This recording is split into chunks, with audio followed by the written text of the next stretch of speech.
Bonjour et bienvenue dans cette nouvelle leçon dans laquelle je vais te montrer comment convertir des unités de masse sans nombre à virgule, c'est-à-dire sans nombres décimaux. Je précise donc que dans cette leçon, il n'y aura pas d'exemple avec des nombres décimaux. Donc si tu veux savoir comment convertir des unités de masse avec des nombres décimaux, tu peux aller voir une autre de nos leçons dans laquelle je traite du sujet. Revenons à notre leçon.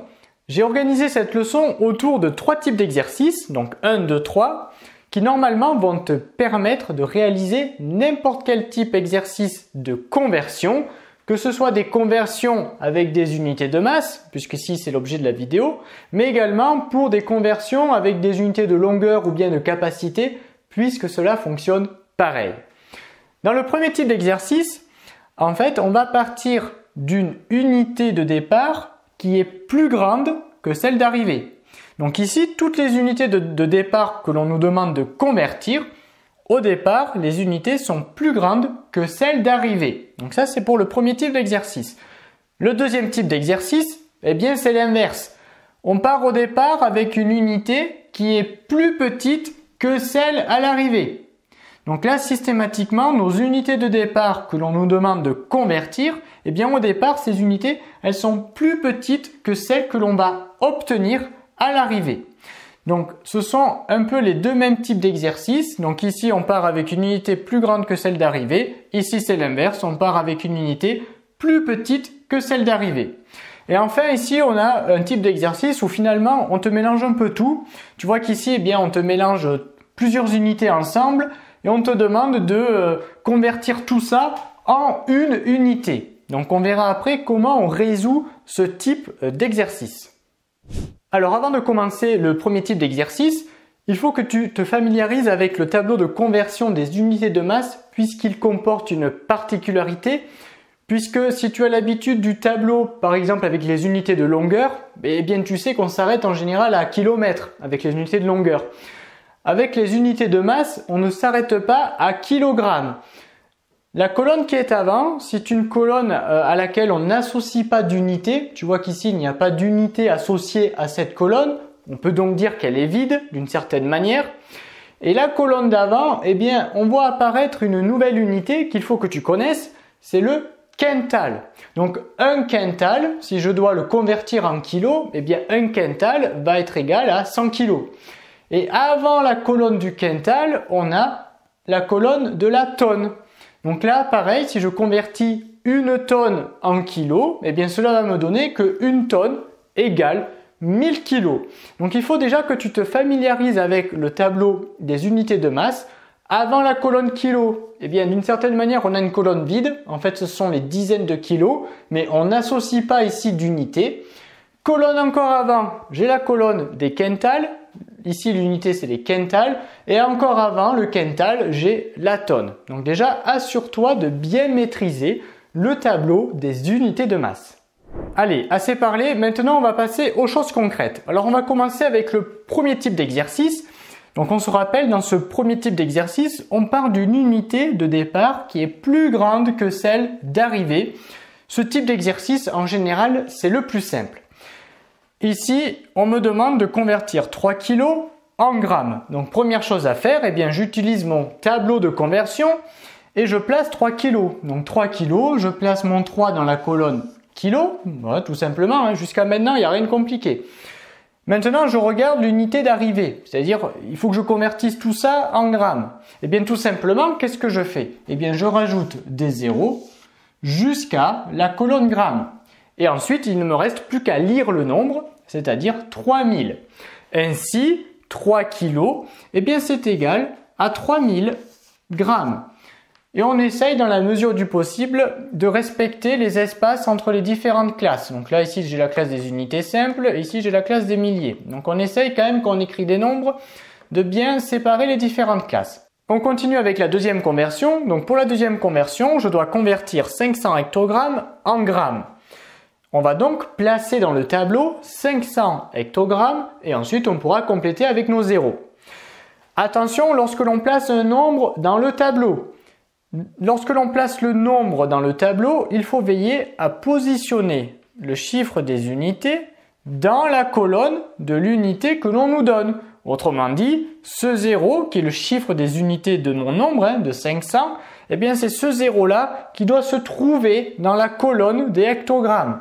Donc je peux commencer par placer ce premier 0 dans la colonne hectogrammes, puisqu'au départ on a des hectogrammes. Et ensuite je peux compléter en écrivant mon nombre. Donc là je viens de positionner correctement dans mon tableau 500 hectogrammes. Et ensuite, eh bien, il faut que l'on convertisse en grammes. Donc comme pour tout à l'heure, pour convertir en grammes, je complète avec des zéros et ensuite, eh bien, il ne me reste plus qu'à lire le nombre. 500 hectogrammes égale 50 000 grammes. Et je complète ici, tout en veillant à respecter les différentes classes lorsque j'écris le nombre. Ensuite, lorsque l'on a compris, eh bien, c'est très facile. Donc pour l'exemple suivant, eh bien, je place dans mon tableau 7 quintals. Et encore une fois, il faut que je convertisse en grammes. Donc, je complète avec tous mes zéros jusqu'à la colonne grammes. Et ensuite, eh bien, je peux lire mon nombre. Ici, en l'occurrence, 700 000. Donc, 7 quintals égale 700 000 grammes. Et enfin, on termine avec notre dernier exemple. Donc ici, on doit convertir 78 décagrammes en grammes. Donc, je veille bien à bien mettre le chiffre des unités, c'est-à-dire le chiffre 8, dans la colonne des décagrammes. Donc je place bien le chiffre des unités de mon nombre dans la colonne décagrammes et ensuite je peux écrire mon 7. Et comme on me demande de convertir en grammes, eh bien je complète ici par un 0 jusqu'à la colonne grammes. Ainsi, 78 décagrammes est égal à 780 grammes. Donc ce premier exercice, on rappelle, on part d'une unité plus grande que celle d'arrivée. Donc finalement, dans le tableau, eh bien, on part à gauche du tableau pour aller vers la droite. Donc ce premier type d'exercice, c'est le plus simple. On continue à présent avec le deuxième type d'exercice. Donc dans ce deuxième type d'exercice, on va partir d'une unité de départ qui va être plus petite que celle d'arrivée. Ici, on avait fait l'inverse, on partait d'une unité de départ plus grande que celle d'arrivée. Ici, on fait l'inverse, on part d'une unité de départ plus petite que celle d'arrivée. Donc la première chose à faire, c'est une fois de plus de positionner le nombre dans le tableau déjà. Et on n'oublie pas de bien mettre le chiffre des unités dans la colonne des unités que l'on me précise. Donc ce 0 doit être dans la colonne décagrammes.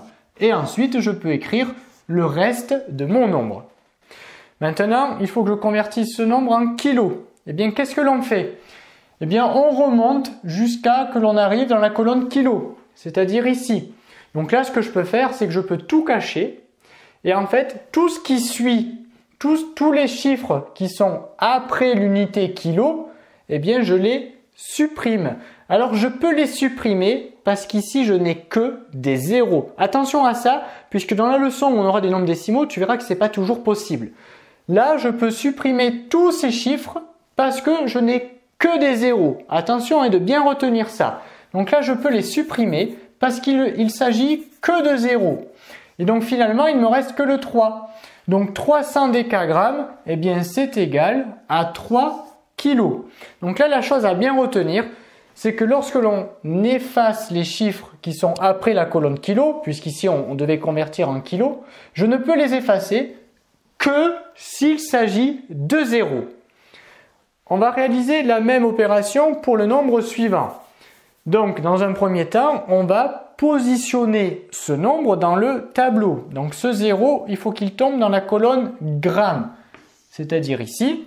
Et ensuite, je peux écrire la suite de mon nombre. Maintenant, on doit convertir ce nombre, qui est en grammes, en décagrammes.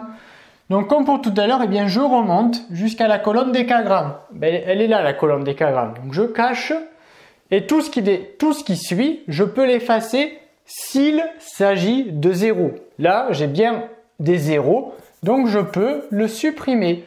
Ainsi, 5400 grammes, eh bien, c'est égal à 540 décagrammes.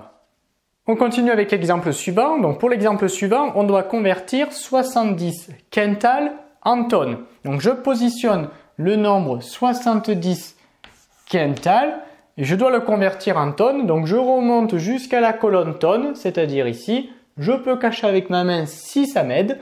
Et comme après, eh bien, j'ai que des zéros, bon, j'en ai qu'un là, mais c'est quand même un zéro, eh bien, j'ai le droit de le supprimer. Donc voilà, je le supprime et il me reste plus que 7. Donc 70 quintals, eh bien, c'est égal à 7 tonnes. Ensuite, pour l'exemple suivant, tu vas voir que c'est un peu différent de ce que l'on a fait précédemment, puisqu'ici, on nous donne déjà le chiffre et en fait, on te demande de renseigner l'unité. Autrement dit, 9000 hectogrammes, c'est égal à 9 quoi? Eh bien, pour le savoir, qu'est-ce que l'on fait? Eh bien, on positionne le nombre dans le tableau. Donc, 9000 hectogrammes, ce zéro-là qui est le chiffre des unités, c'est ce zéro qui doit bien aller dans la colonne hectogrammes. Et ensuite, je peux compléter d'écrire mon nombre. Et ensuite, on nous demande égal 9 quoi? Eh bien, égal 9 quoi? Je remonte. Et en fait, le 9, il tombe dans la colonne des quintals. Et comme après ce 9, je n'ai que des zéros, eh bien j'ai le droit de les supprimer. Une fois de plus, parce que je n'ai que des zéros. Donc je peux supprimer ces zéros, et finalement il me reste 9 quintals. Donc ici, il fallait renseigner l'unité. Donc 9000 hectogrammes, eh bien c'est égal à 9 quintals. Ensuite, tu peux toujours retrouver le résultat si tu inverses 9 quintals. Si tu veux le résultat en hectogrammes, tu vas donc compléter par des zéros jusque la colonne hectogrammes. Et on retrouve bien les 9000. D'accord? Donc si tu veux, tu peux vérifier rapidement le résultat en remettant tes zéros si tu veux être sûr.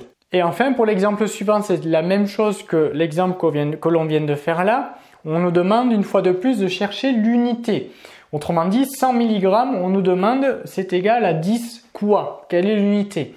Déjà, on place 100 mg dans le tableau. Donc, on place 100 mg. Et comme on nous demande égal 10 quoi? Eh bien, il faut que je fasse apparaître le nombre 10 ici. Pour faire apparaître le nombre 10, j'ai pas 36 solutions. J'efface ce zéro là. Et donc, c'est égal à 10 centigrammes. 100 mg, c'est donc égal à 10 centigrammes. Et si je veux être sûr de mon résultat, eh bien je refais comme j'ai fait là. 10 centigrammes. Pour aller en milligrammes, je vais donc rajouter un 0 et je retombe bien sur les 100 qui sont écrits au départ. Enfin, pour ce dernier exercice, c'est le type d'exercice où on te mélange toutes les unités ensemble et à la fin, tu dois tout convertir en une seule unité. Alors ce n'est pas compliqué, mais il faut juste dans ces exercices être rigoureux dans la méthode. Je m'explique. Ici, on a donc 2 hectogrammes, 4 décagrammes. Alors, les exercices sont toujours présentés de cette sorte.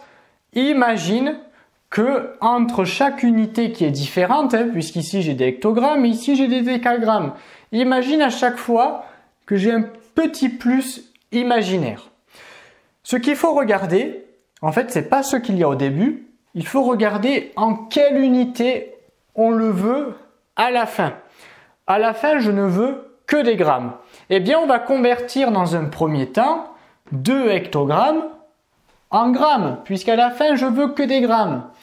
Donc, pour l'instant, je ne me préoccupe que du 2 hectogrammes. Donc, le 2 hectogrammes, je le place dans mon tableau. Et comme à la fin, eh bien, je veux des grammes, je convertis ça en grammes.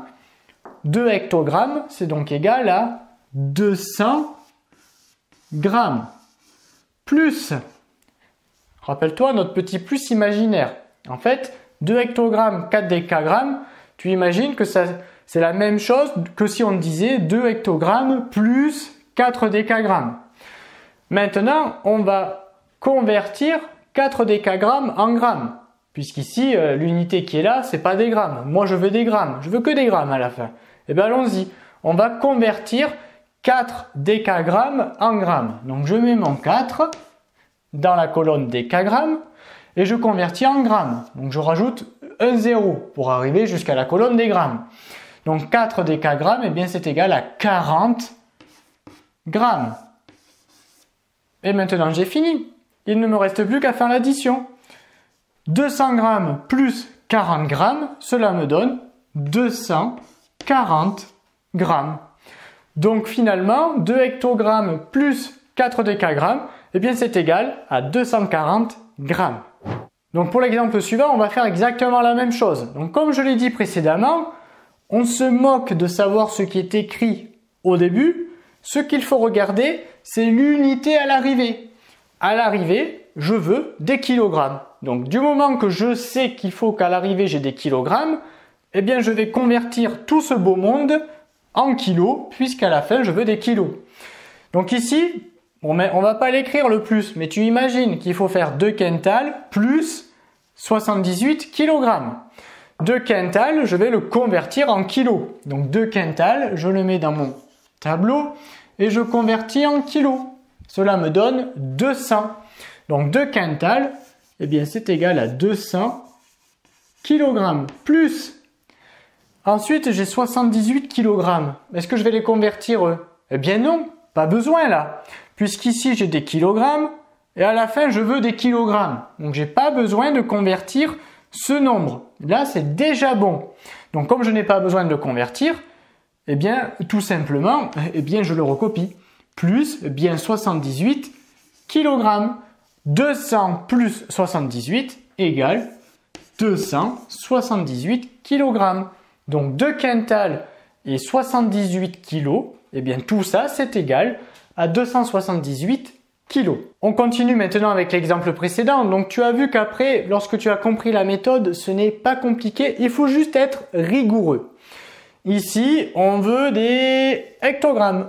Donc on va convertir tout ce beau monde en hectogrammes. Eh bien allons-y. 4 tonnes, je le mets dans mon tableau et j'avance jusqu'à la colonne hectogrammes. Donc en tout, ça me fait 40 000. 4 tonnes, c'est égal à 40 000 hectogrammes. Plus quoi? Eh bien plus 6 kilos. Donc je mets 6 kilos dans le tableau, je convertis en hectogrammes, 60. Donc plus 60 hectogrammes. Et ensuite je fais mon addition, 40 000 plus 60, 40 060. Donc je complète ici 40 060. On continue avec l'exemple suivant. Donc cette fois, tu vois qu'on a 3 termes. 1, 2, 3. Ce n'est pas plus compliqué. Il faut regarder une fois de plus ce que l'on veut à la fin. À la fin, je veux des grammes. Donc on va convertir tout ça en grammes. Eh bien c'est parti. 8 décagrammes. Je le mets dans mon tableau. Je convertis en grammes. Ça me donne 80. Donc au début, je commence 80 grammes plus quoi? J'ai 20 décigrammes. Alors on va placer 20 décigrammes dans le tableau. Donc je rappelle que le chiffre des unités ici, c'est 0. C'est ce chiffre-là qu'il faut qu'il soit dans la colonne décigrammes. Donc je commence par écrire mon 0 dans la colonne décigrammes. Et ensuite je peux écrire le 2. Donc là j'ai écrit 20 décigrammes. Moi je veux convertir 20 décigrammes en grammes. Donc ici, eh bien, je remonte jusqu'à la colonne des grammes, c'est-à-dire ici, et tout ce qui dépasse, j'efface. Une fois de plus, je peux effacer parce que je n'ai que des zéros. On verra dans l'autre leçon que c'est pas toujours possible. On peut le faire que s'il y a que des zéros. Bon là, il y avait un zéro, donc je peux l'enlever. Donc là, il n'y a pas de problème. Du coup, eh bien, 20 décigrammes, eh bien, c'est égal à 2 grammes. Plus 9 grammes. Ben, lui, j'ai pas besoin de le convertir. Puisqu'à la fin, je veux que des grammes. J'ai déjà des grammes ici, 9. Donc je recopie. Plus 9 grammes. Et maintenant, je fais mon addition. 80 plus 2, 82. 82 plus 9, 91. Finalement, 8 décagrammes, 20 décigrammes et 9 grammes, tout ça, eh bien, ça me donne 91 grammes. Et on termine à présent avec le dernier exemple. Donc pour ce dernier exemple, on a encore 3 termes. Et à la fin, je veux des décigrammes. Allez, c'est parti. Je commence avec lui, 7 kilos. Et on veut à la fin des décigrammes. Donc je vais jusqu'à la colonne décigrammes. Donc 7 kilos, eh bien c'est égal à 70 000 décigrammes. Donc j'écris 70 000 décigrammes plus, alors plus quoi? 26 décagrammes. Eh bien je le mets dans le tableau. le 6 dans la colonne décagrammes, puisque c'est le chiffre des unités, et mon 2. Et je veux des décigrammes, donc je complète jusqu'à la colonne décigrammes. Donc ça me donne 2600. Donc à la suite, j'écris plus 2600 décigrammes. Plus quoi? 4 grammes. Je place 4 grammes dans le tableau et je complète pour arriver jusque la colonne des décigrammes. Donc 40. Plus 40 décigrammes. Et maintenant, je peux faire l'addition. 70 000 plus 26 000 plus 2600, ça fait 72 600 plus 40, 72 640. Donc en tout, j'ai 72 640 décigrammes. Donc tu vois que c'est pas compliqué à condition de bien appliquer la méthode. Et la chose la plus importante, c'est de regarder dans quelle unité on veut convertir tout ce que l'on a au début. Voilà, il faut juste regarder en quelle unité on convertit à la fin. Et ensuite, tu convertis terme à terme, tu fais ton addition et c'est terminé. Cette leçon est désormais terminée, j'espère qu'elle t'aura plu. N'hésite pas à t'abonner à la chaîne, cela nous encourage à publier chaque semaine de nouvelles vidéos. Et on te dit à très vite dans une autre leçon de Petit Savant.